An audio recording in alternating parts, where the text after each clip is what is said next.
Hi guys, I hope you're all doing well. Welcome to another video, and yes, this one is also on the First Crusade. I know the last one was as well, but that was a battle report.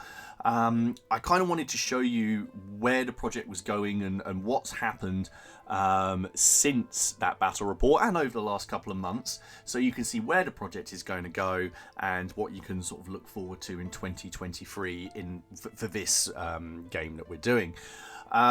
So, as you can see, I've been building things across both armies. I'm still building up my Crusader forces and trying to build up my Seljuk forces, but that's something I'll come on to in a minute. You will have seen this chap here in the battle report, but none of these featured. And that's primarily due to the amount of figures that we had for Seljuk forces, who are rather undermanned compared to the Crusaders. There's lots and lots of Normans available and lots of other models you can use for the Crusading armies.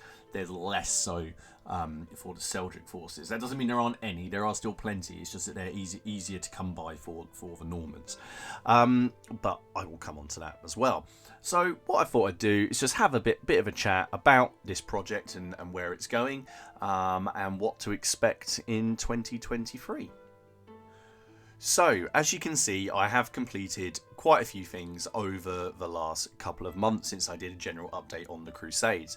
And one of the first things I did after the first battle report, I realised I desperately needed a second Seljuk commander, and primarily one who I could put with my cavalry, and therefore I needed to go and find a suitable model. So my go-to for miniatures for this era are Gripping Beast, Victrix, and Reconquer designs. So Reconquer designs are digital sculpts, so you'll either need a 3D printer or you'll have to have someone who can 3D print them for you. I do recommend Grey Green Customs. You can find them on Facebook. They do an excellent job of printing, but they have a fantastic range. Now, they're mainly based around the Reconquista and sort of the Berber forces. However, I think they're perfectly fine, and they have a large range of miniatures. If you go back through my earlier Crusades videos, you'll see where I took a look at some of them. But this miniature is from there. So I went through the catalogue and found one that I thought would suit a cavalry commander. So I found this chap here, sort of sitting there watching as he's just ordered his men forward, and I chose to basically do him in a colour scheme similar to one of the flags I had. So I looked at the flag and thought, that's actually quite cool. So I've tried to sort of mirror the scheme on there as much as I can. I thought that was quite fun to do. He was all painted in contrast paints and in the normal method that I do if you've watched my painting videos, and then I highlight up with other colours as well. But I thought I'd put him on a nice black horse to make him stand out. He was a lot of fun to work on.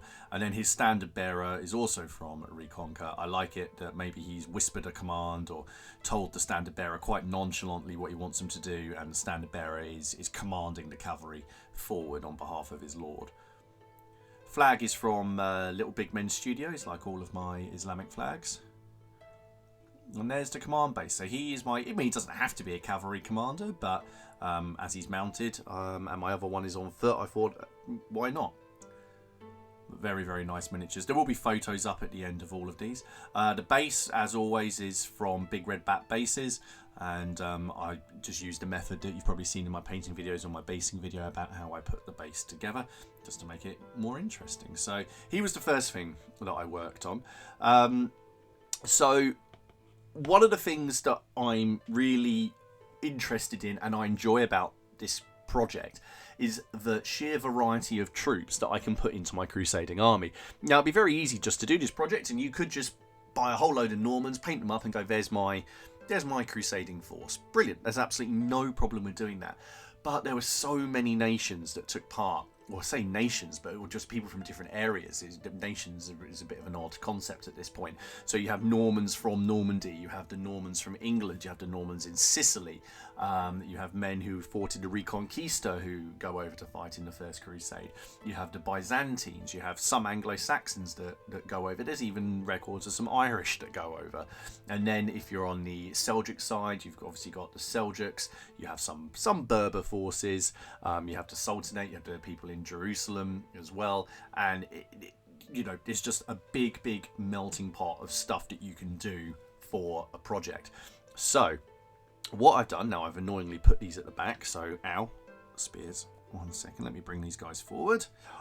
One of the things that I wanted to represent in the crusading force was a more common levy troops, if you like, and Victrix make the Dark Age Archers set, and Griffin Beast make one as well actually, and I thought this would be very good to represent those poorer people who have gone on crusade. You know, they've just taken the cross and they're along for the ride. Now, we have some historical records that show that what happened in a lot of these cases, they would find a knight or some sort of minor noble, and they would kind of gather around him, but not in any kind of official capacity, not like higher up where you have retainers, or for example in the army of Robert Curthose, who I'll come on in a bit, how he's actually got sort of named commanders and they come with their own troops. Essentially, they see this guy, maybe a knight, doing well in battle, and they think, do you know what, we're going to hang around with him. Partly because he might keep us alive.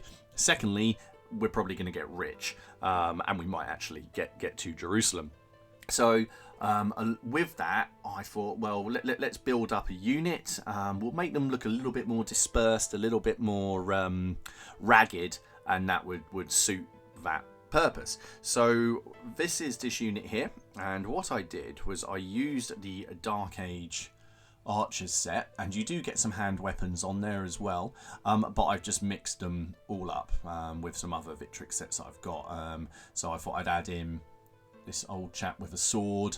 Maybe he's been I don't know, fighting in the Normans Wars for a while, and he's come on crusade because he's still, you know, he just likes to fight.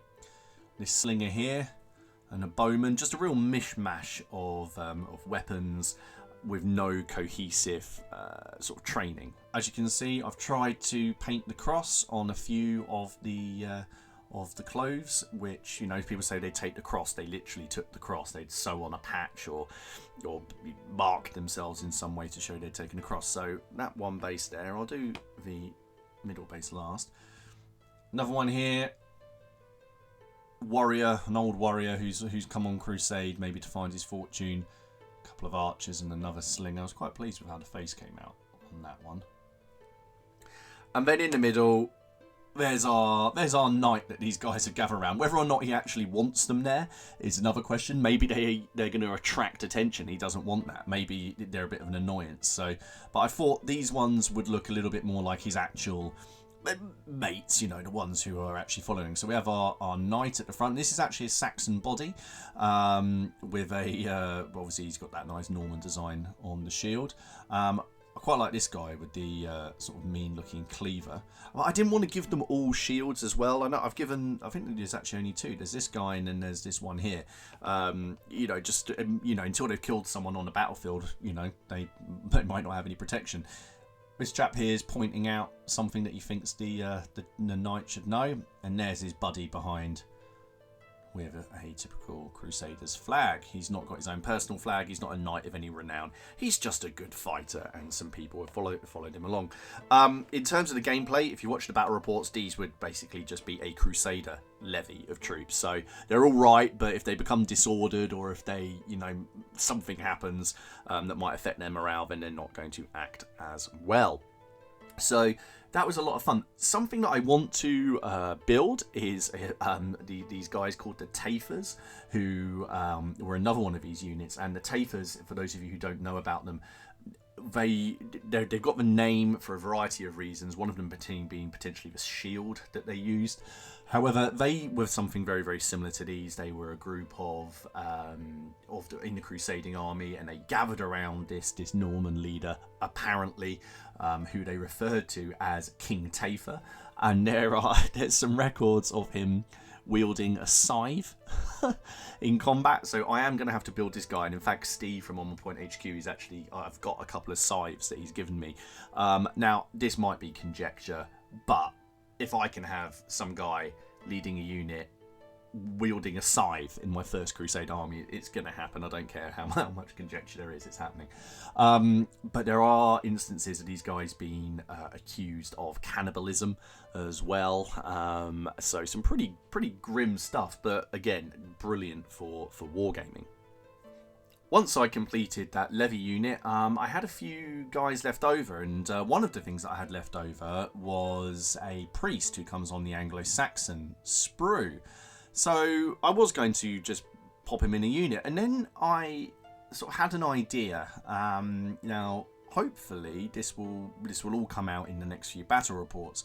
But I thought I'd make a bit of a narrative base, and here we are. So we have pieces from 3 different kits on here, representing 3 different areas or nations. Again, a bit of a weird concept, but you know, 3 different groups from the Crusade. So we have our Franciscan monk at the back, and he, as at the moment, doesn't actually have a name. So if anyone can think of a suitable name for a Franciscan monk, that would be good. And in my head, I started to develop a story for these guys. And over here we have a Norman built with the Victrix kit. Actually, to be fair, these are all Victrix, like I've said. And over here we have a Anglo-Saxon wielding a double-handed axe. I thought it would be great fun to have a Norman and a Saxon on the same base. These guys who we traditionally think of as sworn enemies to each other. You've got to remember that this is only 35 years after the conquest of England by William the Conqueror, and a lot of the Normans that we're dealing with here were either present or it's their sons.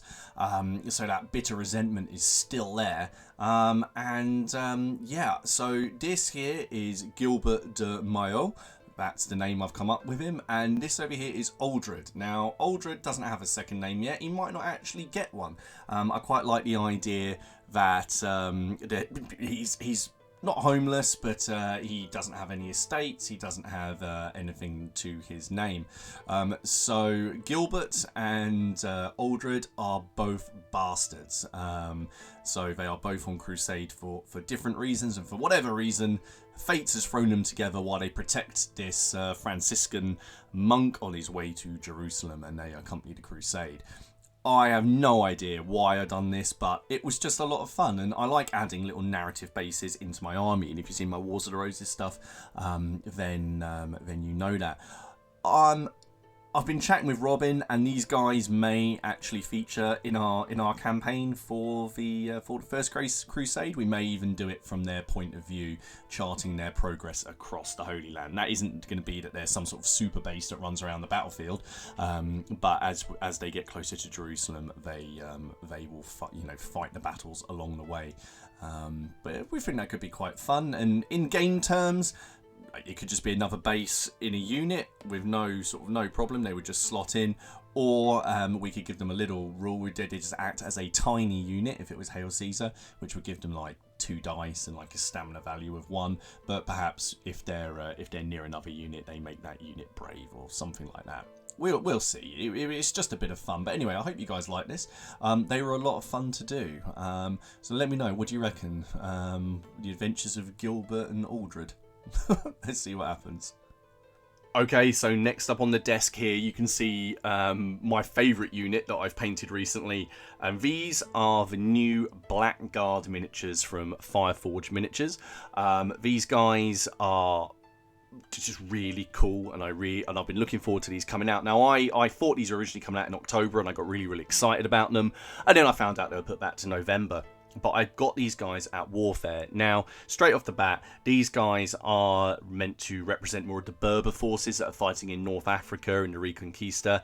However, I don't really care. These guys, to me, will just represent an elite unit for my Seljuk forces. Maybe a mercenary unit that another sultan has sent over. The Seljuks in Rune, they did have mercenary forces, so maybe these guys have come over and they're going to show people what's what. Now, I've set them out like this, mainly because when I started doing things, I'll move these guys back, I was just going to do a standard unit. And if you follow my projects, you know I do 3 bases to a unit. And then I looked at what I had left, and I had 9 miniatures left. You get 25 in the box. You don't get a specific command, but that's not something that particularly bothers me, because in my games, commands don't necessarily do anything. They're just there to make the unit look cool. So I had a bit of a play around, and I came up with something. And that is, I thought, well, why don't I field these as a large unit? And in the games that we play, a large unit is 6 bases strong. However, how can I get 25 miniatures? How can I spread that to make it look like, you know, a decent size unit?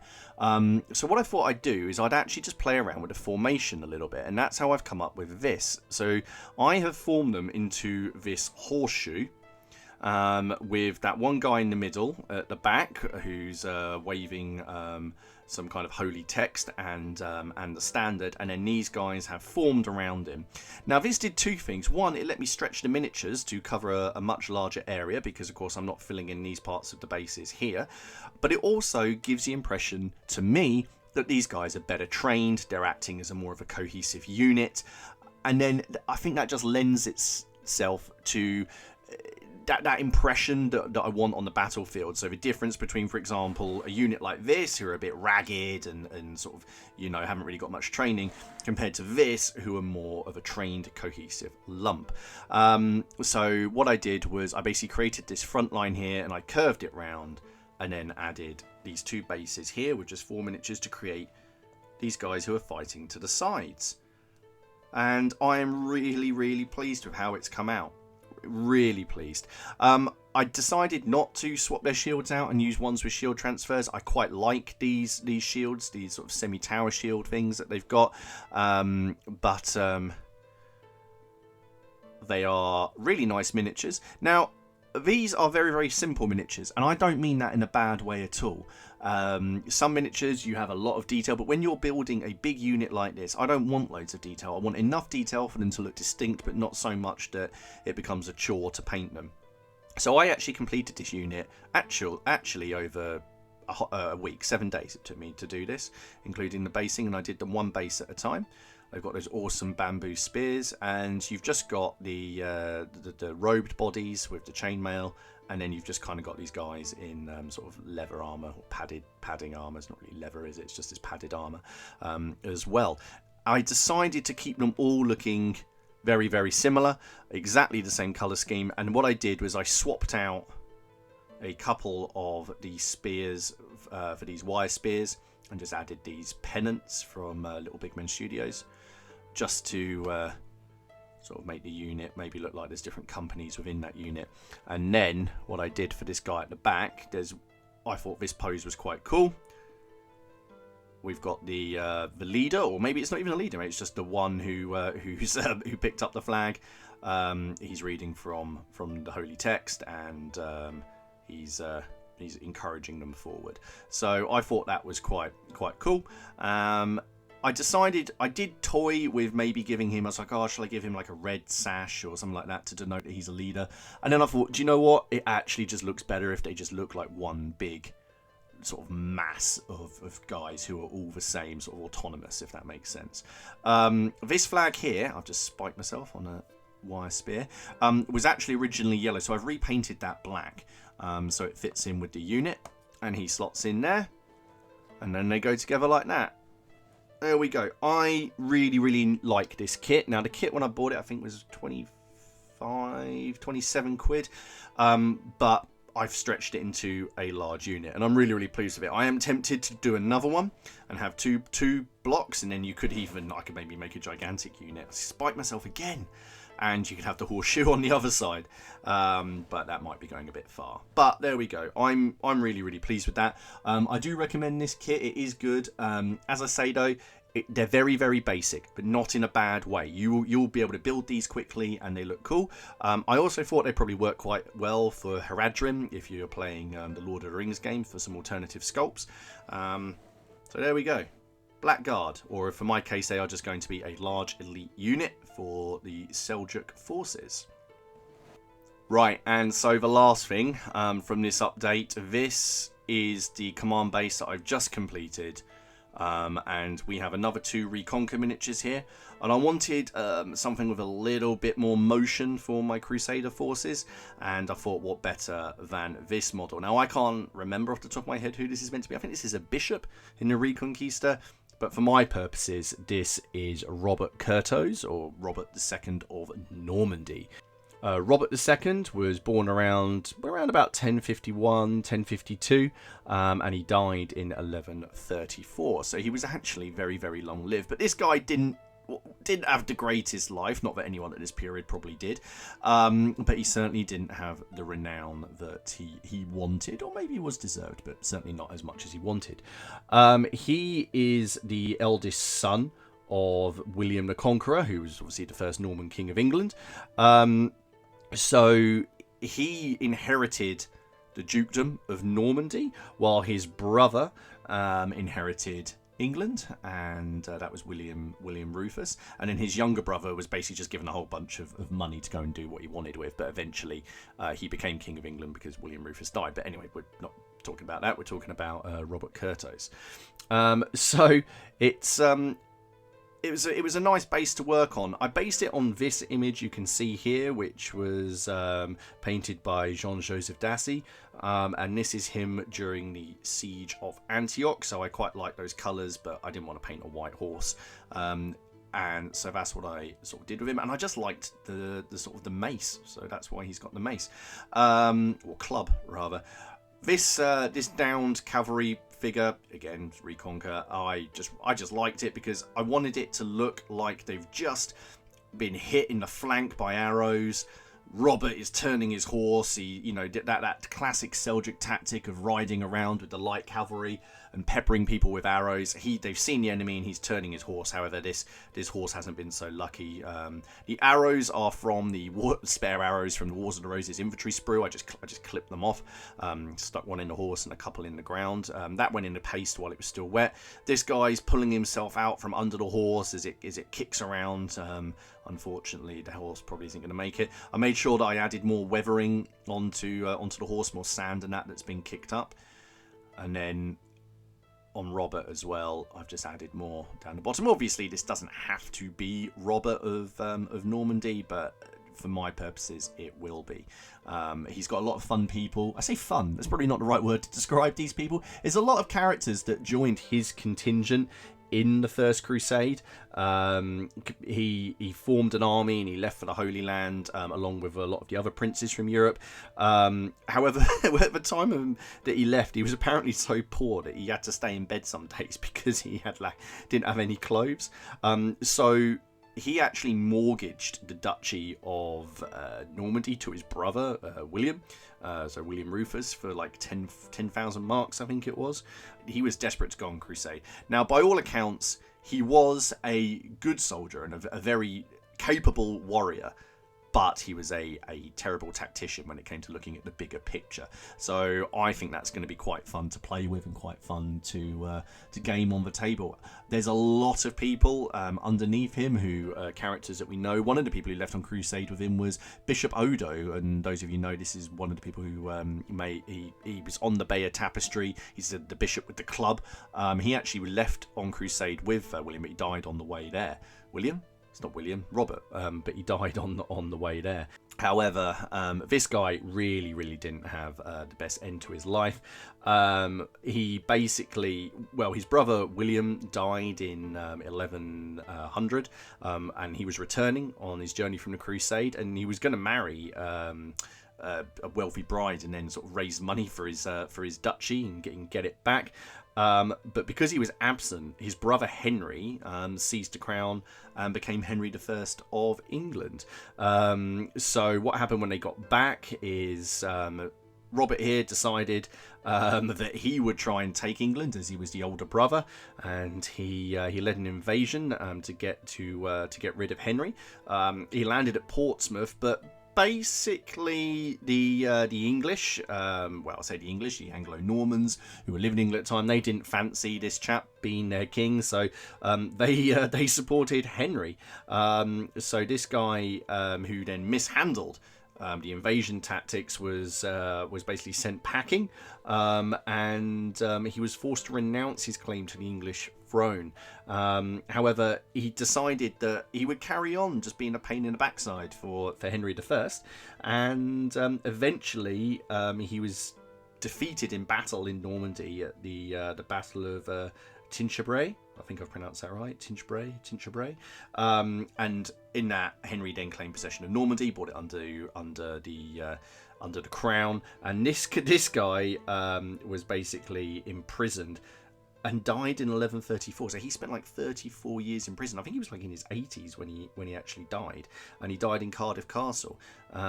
He's now buried in Gloucester Cathedral. So he had a very long and probably not very happy life, but he had loads of links to other people in this great sort of saga when the Normans conquered England, such as Edgar the Etheling. He had links with the Byzantines, so lots and lots of things that I can build off my army. So there he is. Anyway, there you go. It's a short little history lesson about Robert Curthose. Right, so I do apologise, that update has been way longer than I expected it to be, so if you stuck through it this long, thank you very much. Coming next on the Crusades, so basically where this project is going, we're going to be doing another mini campaign, a bit like the one we did for the Wars of the Roses. It's not going to be map based, well, it might be map based, we shall see. It's going to be a mini campaign. I don't want to make it uber complicated because I still want to have all the games that are things like the English Civil War and Wars of the Roses, and I want to make sure the time is spread nice and evenly, and there's no pressure to keep pumping them out and to make things unnecessarily complicated, which means then that you don't get the battle reports. However, I am going to be working on more Seljuk, so as you probably saw in my warfare update, I did pick up some more Arab spearmen and archers from Gripping Beast. Now I can make 3 units out of this box, so these guys will be added to the Seljuk forces over the next couple of months. Along with that, I've got, obviously, if Aldred and Gilbert here are going to be travelling across Europe, they've got to go through the Byzantine Empire at some point. So I did pick these up in April when I couldn't get hold of the Berbers originally, and so we need some Byzantine. So we've got some Byzantine spearmen. These are from Fireforge. Maybe I'll do something similar for these, because you get 25 in here, so I won't put them in a formation like that. Maybe a nice sort of triangle, that would be quite cool, like a spearhead. Again, they just act like they'll just act like a big unit. But I've got these now. I have painted a single test model for these. Oh, 2 seconds. Here he is. I couldn't resist. There we go. So there is the test model for them. So that'd be quite cool for a big unit of them. So I will do those in the coming weeks. I'm not in any rush, but I want to definitely have like a Byzantine division and just, a group on board. So a load of spearmen, and then to go with them, I bought these Corsairs, sort of medium cavalry. I really like these. I would have gone with the cataphracts, but just more heavy cavalry. I'm going to have heavy cavalry with the Normans. I thought these guys, I quite liked how they looked. I thought these guys were quite cool.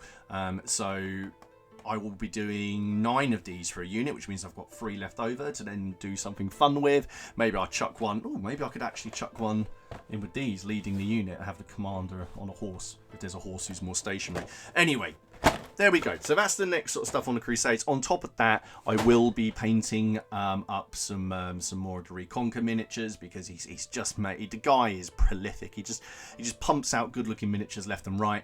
And he's just completed this set, which is like a Holy Orders set, so slightly later than the First Crusade. But I think that they can be painted up to represent maybe a wealthy landowner who's just got 5 or 6 of his loyal knights with him, and he's decked them out in all the best stuff, and they're on Crusade. So I might make a small heavy cavalry unit for Crusaders.